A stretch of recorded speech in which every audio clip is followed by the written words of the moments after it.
नमस्कार साथियों।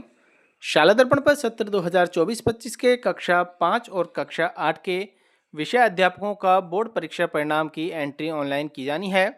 आज के वीडियो में हम चर्चा करेंगे कक्षा 5 और कक्षा 8 के बोर्ड रिजल्ट की एंट्री किस प्रकार से शाला दर्पण पर ऑनलाइन की जाएगी।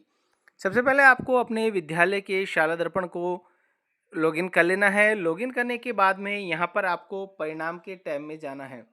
परिणाम में टैब पे क्लिक करने के बाद में आपको यहाँ पर स्टाफ रिजल्ट दिखाई देगा, जिस पर आपको क्लिक करना है। देन यहाँ से आपको अध्यापक परिणाम पर क्लिक करना होगा। उसके बाद में आपके सामने इंटरफेस कुछ इस प्रकार से दिखाई देगा, जहाँ पर आपको कुछ दिशा निर्देश यहाँ पर दिए गए हैं। दिशा निर्देशों का आपको एक बार यहाँ पर अच्छी प्रकार से अवलोकन कर लेना है। यहाँ पर देखेंगे कि एक ही कक्षा में एक विषय को आंशिक रूप से एक से अधिक विषय अध्यापकों ने अध्यापन करवाया हो तो परीक्षा परिणाम सभी विषय अध्यापकों का निर्धारित किया जाएगा। अर्थात एक विषय को यदि अधिक अध्यापकों ने पढ़ाया आंशिक रूप से कुछ कुछ भागों में टुकड़े करके, तो आपको यहाँ पर उस विषय का सभी विषय अध्यापकों की एंट्री करनी होगी। देन सेकंड है, एक ही कक्षा में एक विषय को अलग समय अवधि के लिए एक से अधिक अध्यापकों ने पढ़ाया है तो अधिकतम समय अध्यापन कराने वाले अध्यापक का परीक्षा परिणाम निर्धारित होगा।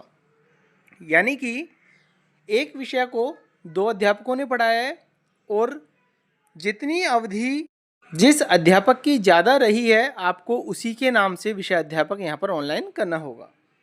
नेक्स्ट है, परीक्षा परिणाम में केवल मुख्य परीक्षा परिणाम के परिणाम को ही शामिल करना है, पूरक परीक्षा का परिणाम शामिल नहीं करें। यहाँ पर नीचे की ओर देखेंगे अध्यापक परिणाम सत्र 2024-25। पहला पॉइंट है, नव क्रमोन्नत विद्यालय अथवा जिनमें सत्र 2024-25 में कक्षा 10 और 12 में नामांकन शून्य रहा है, उन विद्यालयों में भी छात्र प्रविष्टि शून्य भरकर विद्यालय परिणाम और अध्यापक परिणाम लॉक करना अनिवार्य है। दिनांक 1 जुलाई 2024 से 28 फरवरी 2025 के मध्य कार्यरत या कार्य व्यवस्थार्थ अध्यापन कराने वाले समस्त विषय अध्यापकों की प्रविष्टि करें। यहाँ पर जो अवधि रहेगी वह है 1 जुलाई 24 से 28 फरवरी 2025। ये आपको ध्यान रखना है। विशेषकर संबंधित संस्था प्रदान विषय अध्यापकों की प्रविष्टि कर लॉक करना सुनिश्चित करें। कक्षा 12 में हिंदी अनिवार्य और अंग्रेजी अनिवार्य लॉक में प्रदर्शित नहीं होंगे। साथ ही साथ फिलहाल यहाँ पर कक्षा 5 और कक्षा 8 की लॉक की जो प्रविष्टि है फिलहाल चालू नहीं की गई है, केवल आपको यहाँ पर इंदराज ही करना है। अनलॉक का जो प्रावधान है वह सीबीओ लॉगिन पर उपलब्ध है। सत्र 2024-25 के अनुसार कक्षा 5 और कक्षा 8 के ग्रेड में छात्र संख्या केवल विषय अध्यापक वार भरे जाने सुनिश्चित करें। इंस्ट्रक्शन पढ़ने के बाद में यहाँ पर आप देखेंगे नीचे की ओर click here for entry. Entry करने के लिए आपको इस पर क्लिक करना है। जैसे आप क्लिक करेंगे तो यहाँ पर आपके सामने आप देखेंगे साइड में कुछ इस प्रकार के 4-5 ऑप्शन दिखाई दे रहे हैं। तो कक्षा 5 और कक्षा 8 की जब भी आपको एंट्री करनी है तो इन 2 ऑप्शनों पर आपको क्लिक नहीं करना है। यदि आप क्लिक करेंगे तो यह ब्राउज़र घूमता ही रहेगा, किसी भी प्रकार की कोई आपको एंट्री नहीं करनी है। इसके बाद में 1 जुलाई 24 से 28 फरवरी 2025 के बीच में यदि अध्यापक कार्यरत रहा हो तो आपको यहाँ पर कार्यरत पर क्लिक करना है। यदि वह अब वर्तमान में कार्यमुक्त हो चुका है तो आपको कार्यमुक्त पर करना है, और शिक्षण व्यवस्थार्थ रहा है तो शिक्षण व्यवस्थार्थ पर आपको क्लिक करना होगा। जैसे आप कार्यरत पर यहाँ क्लिक करेंगे उसके बाद में आपको यहाँ पर देखेंगे टीचर नेम, इस ड्रॉप डाउन लिस्ट पर आपको यहाँ क्लिक करना है और आपको यहाँ पर जितने भी आपके अध्यापक हैं उन सभी के नाम आपको यहाँ पर शो हो जाएंगे। तो यहाँ से आपको अध्यापक का नाम सेलेक्ट कर लेना है। सेलेक्ट करने के बाद में इसके बाद में सेलेक्ट क्लास, कक्षा 5 या 8 जो भी है आपकी, जैसे हम यहाँ पर कक्षा 5 को सेलेक्ट कर लेते हैं। इसके बाद में क्लास सेक्शन सेलेक्ट कर लेना है हमें। सेलेक्ट सब्जेक्ट कि अध्यापक कौन सी विषय यहाँ पर पढ़ाता है, उस सब्जेक्ट को आपको सेलेक्ट कर लेना है। सेलेक्ट करने के बाद में यहाँ पर नेक्स्ट है टोटल अपीयर स्टूडेंट, ये ऑटोमेटिक फिल है। नेक्स्ट फर्स्ट सेकंड और थर्ड जो है यह कक्षा 10 और कक्षा 12 के रिगार्डिंग है।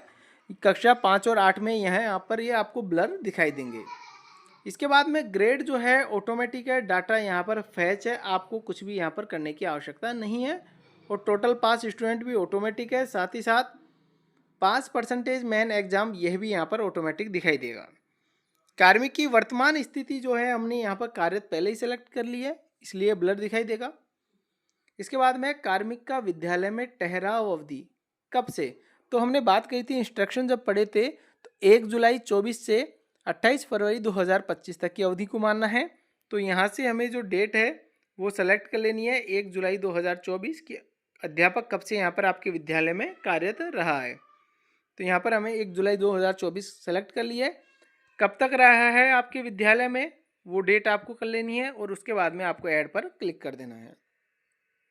यहाँ पर देखेंगे डाटा सेव और अपडेटेड सक्सेसफुली, क्लोज कर देना है। अब यदि आप चाहते हैं किसी भी प्रकार की आपके यहाँ कोई गलती हो चुकी है तो यहाँ पर आपको साइड में आना है। साइड में आने के बाद यहाँ पर एडिट का भी ऑप्शन है, आप इसमें एडिट कर सकते हैं और डिलीट का भी ऑप्शन है। यदि आप चाहते हैं मैं इसे डिलीट करना चाहता हूँ तो डिलीट पर क्लिक करके भी डिलीट कर सकते हैं। इसी प्रकार से कक्षा 8 का भी यहाँ पर एंट्री हो जाएगी। जब ये आप एंट्री पूरी कर लेते हैं तो आपको click here to view lock status इस पर आना है। जैसे आप इस पर क्लिक करेंगे तो यहाँ पर सेलेक्ट क्लास में कक्षा 10 और कक्षा 12 ही आ रही है, हमने पहले भी बताया। वर्तमान में कक्षा 5 और क्लास 8 का जो है यहाँ पर टैब चालू नहीं किया गया है।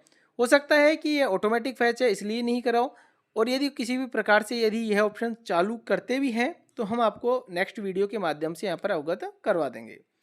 तो आपको केवल फिलहाल कक्षा 5 और कक्षा 8 में यहाँ पर सेव ही करना है।